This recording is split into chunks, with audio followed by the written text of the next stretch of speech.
Verkefni 3 í Word, kartöflur. Ég búin að setja hér haus á skjalið, engin fótur. Ég ætla að móta fyrirsögna kartöflur. Þetta bara eitt orð, þá nú að vera með bendilinn í orðinu. Ég fer hér á Homeflipa. Hérna text effects. Þetta með bara ráða hvaða útliti veljið. Velja þetta hér. Ég ætla að hafa 14 punkta letur.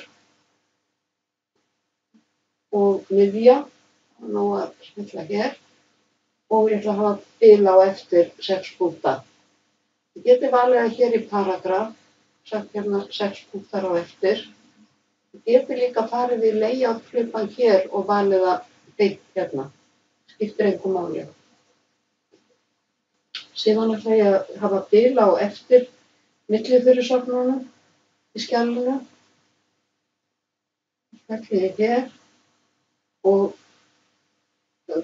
bæði bil á undan og á eftir og þá ætla ég að velja hérna 6 á undan og 3 á eftir. Það komið hérna.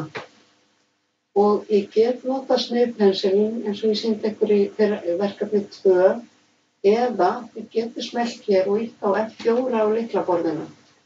Ef ég ýtti á F4 á lyklaborðinu þá endurtækið þið síðustu skipun úr lyklaborðu. Þið sjáuð alveg fyrirsagnirnar, þær eru veikletraðar í grunnskjalinu sem þið sækið. Þannig ég ætla að nota bara F4 til að flýta fyrir mér. Þurfi ekki að vera að breyta í hver skipti. Þið sjáuð hérna uppi bilið og ég ætla að vista.